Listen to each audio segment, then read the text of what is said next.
In a bustling square in Jerusalem, the sun shines intensely. Dust rises with the movement of people, and suddenly the murmurs of the crowd are interrupted by a shocking scene. A woman accused of a grave sin is dragged before Jesus by religious leaders who cry out for justice. With stones in their hands and hardened hearts, they await Jesus' judgment.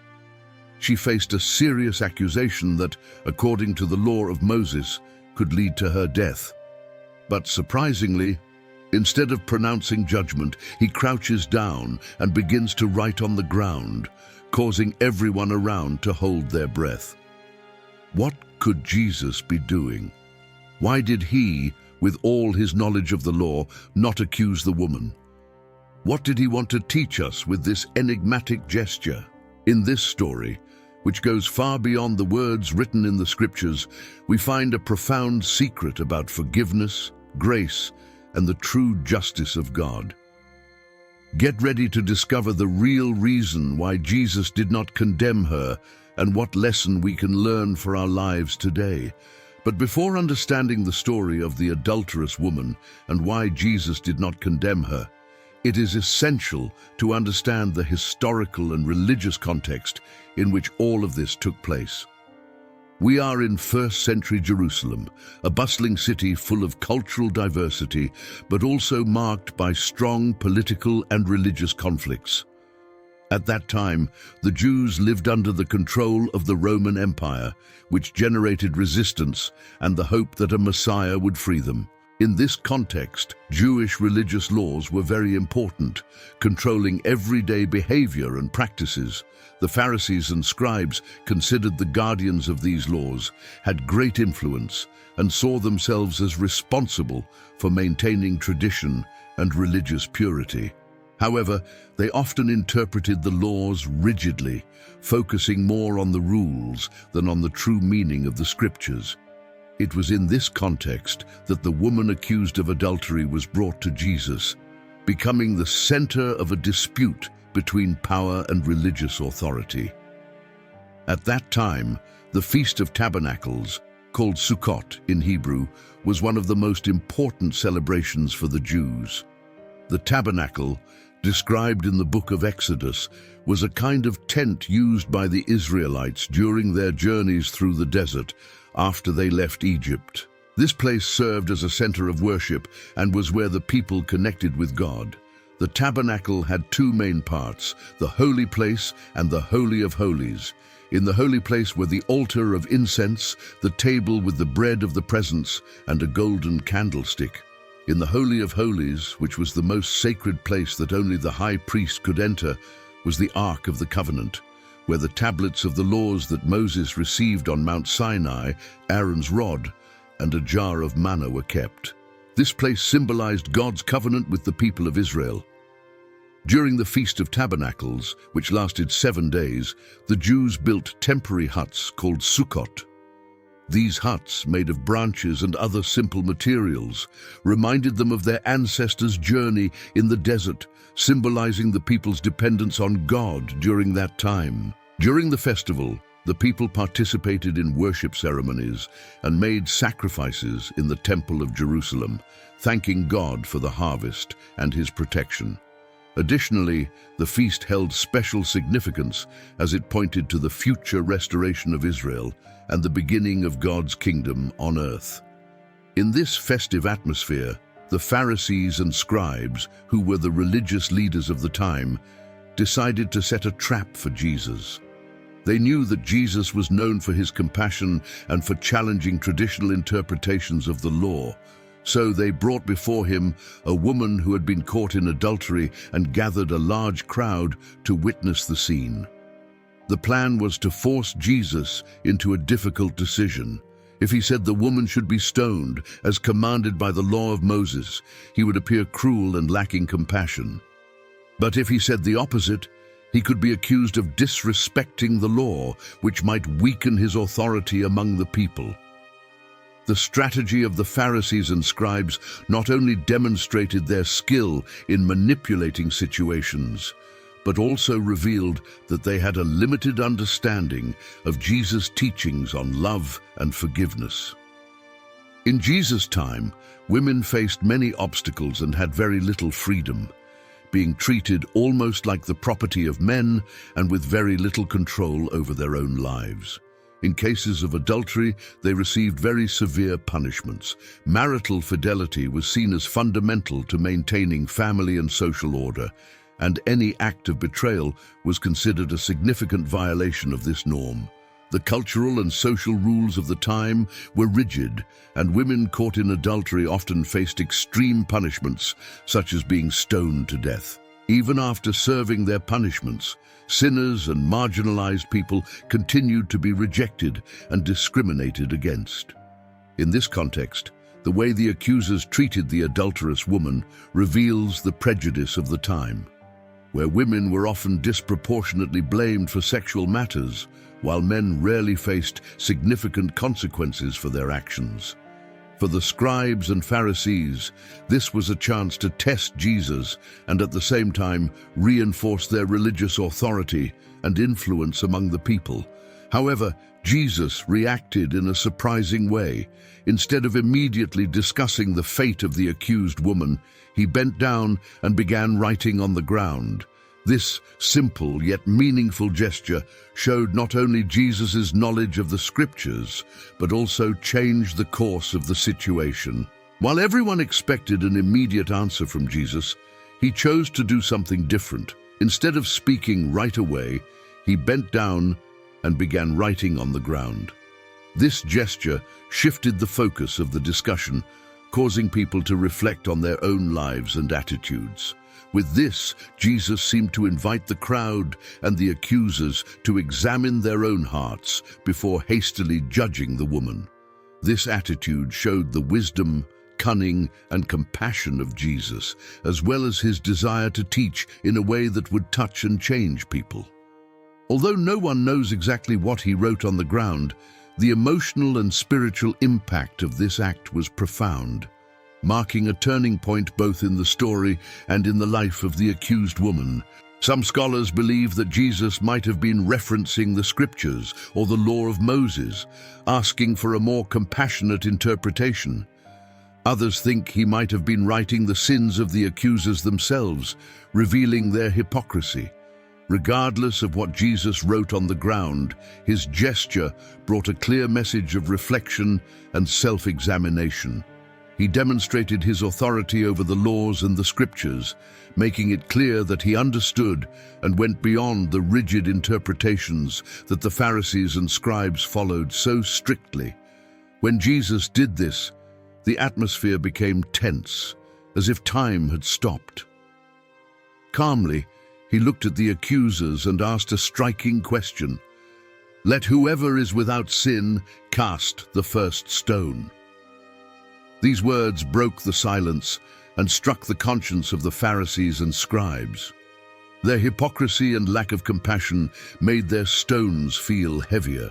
One by one, they began to feel the weight of their own guilt, something stronger than any physical violence. The silence deepened, as none of them could claim to be without sin. Gradually, as if in a trance, they began to walk away, the sound of their footsteps echoing on the dusty ground. As they walked away, Jesus watched them with a look of compassion and sadness, realizing how trapped they were in a limited and judgmental worldview. He not only challenged how they interpreted the law, but also revealed the true meaning of his message of love and mercy. His bold attitude exposed the hypocrisy of the religious leaders and made them confront the fragility of their human condition. That moment not only brought relief to the accused woman, but also offered a chance for transformation to everyone present. Jesus invited them to look within themselves and find the truth that could only come from a heart touched by divine grace. With an enveloping calm, he approached the woman, radiating peace and compassion. His empathetic gaze spoke more than any words, revealing what he felt without needing grand gestures. With a calm and firm voice, Jesus spoke to the woman, who still carried the fear and shame of her past, saying, "I also forgive you. Go and sin no more." His words were like a message of hope, showing that she could start over and change her life. It was as if the weight of her past was lifted, making room for a new life. Jesus not only forgave her, but also encouraged her to live differently, with more integrity and renewal. His gaze conveyed an unconditional love and acceptance that went beyond her mistakes. In that instant, the burden of judgment she carried was replaced by a sense of freedom and hope. The story of the adulterous woman reflects the central themes of Jesus' ministry: redemption, love, and grace. From the beginning, Jesus always emphasized the importance of love and mercy, often challenging the religious and cultural norms of his time. Jesus often confronted the religious authorities, not to abolish the law, but to show its true purpose and deeper meaning. This story makes us reflect on the true essence of divine laws and how they connect to justice and mercy. While the Pharisees and scribes rigorously followed the letter of the law, applying harsh justice, such as the stoning of the woman, Jesus challenged them to see beyond that. He showed that true justice includes mercy, forgiveness, and compassion, central characteristics of God. When Jesus said to the woman, "I do not condemn you, go and sin no more," he taught us the transformative power of forgiveness and mercy, especially in a world filled with hatred. His message reminds us that forgiveness not only frees the one who has erred, but also heals the one who has been hurt. This act of forgiveness breaks the cycle of resentment and revenge, making room for healing and reconciliation. The biblical narrative of the adulterous woman goes far beyond merely recounting a historical event. It invites us to reflect deeply on the foundations of our faith and how we deal with moral issues in our lives. Jesus' gesture of writing on the ground, instead of immediately responding to the accusers, leads us to consider our own attitudes. He provokes us to think about how many times we are quick to judge others, and how the lack of mercy and compassion can make us blind to the needs and pains of others. This story forces us to question whether we are truly applying laws and principles justly, or if we are being inflexible and perhaps even hypocritical. Jesus shows us that blindly following the laws, without considering the context and the spirit behind them, can result in a distorted application of justice. His example challenges us to seek a balance between justice and grace, to consider not only people's actions, but also their hearts and circumstances. Moreover, the episode of the adulterous woman reminds us of the importance of looking beyond appearances. Often, we judge others based on their visible failures, ignoring the complexity of their lives and the internal battles they face. Jesus teaches us to see the human being behind the mistakes, to recognize their dignity and worth even in the midst of sin. In doing so, he challenges us to practice forgiveness and reconciliation, rather than simply excluding, condemning, or distancing ourselves from those who err. This lesson is incredibly relevant for today. In our society, where judgment and criticism are often swift and merciless, we are reminded that true Christian faith requires us to follow Jesus' example, showing mercy and love, even when it would be easier to condemn. Every time we revisit this story, we are not just talking about an event that happened 2,000 years ago. We are dealing with moral and spiritual issues that still resonate in our daily lives. How we treat others, how we handle the mistakes of others, and how we apply the concept of justice. This story is not just an inspiration for forgiveness, but also a powerful invitation to deep and genuine self-transformation. Jesus, with his attitude of compassion and wisdom, not only teaches us the importance of forgiveness, but also challenges us to look within ourselves and reflect on how we are living our faith. He shows us that forgiveness is not just an isolated act of mercy, but a continuous path of inner transformation. The story of the adulterous woman forces us to confront our own failures, our hasty judgments, and the way we treat those who make mistakes. It invites us to develop true empathy, which goes beyond simply understanding the other, but pushes us to feel what the other feels, to see their internal struggles, and to recognize the pain and regret they may carry. Throughout this story, Jesus teaches us that following faith is not just about obeying a set of rules, but allowing these rules to deeply transform who we are, making us more loving and compassionate people. Seeking a faith that transforms means seeking a life in which every judgment we make passes through a filter of love and mercy, where the actions we take reflect the grace we receive from God. True faith is not limited to rituals or obligations, but is visible in our attitudes, especially in how we treat those who err. Jesus' example with the adulterous woman was not just a demonstration of mercy, but a practical demonstration of how faith should be lived, with a heart willing to forgive, open to transformation, both personal and collective. The impact of this story goes beyond the relationship between Jesus and the woman. It extends to each of us, calling us to reevaluate our own journey of faith. Are we merely following religious rules without allowing them to shape our daily actions? Are we applying justice without compassion, or are we allowing forgiveness to be a bridge to healing, both for those who err and for those who are judged?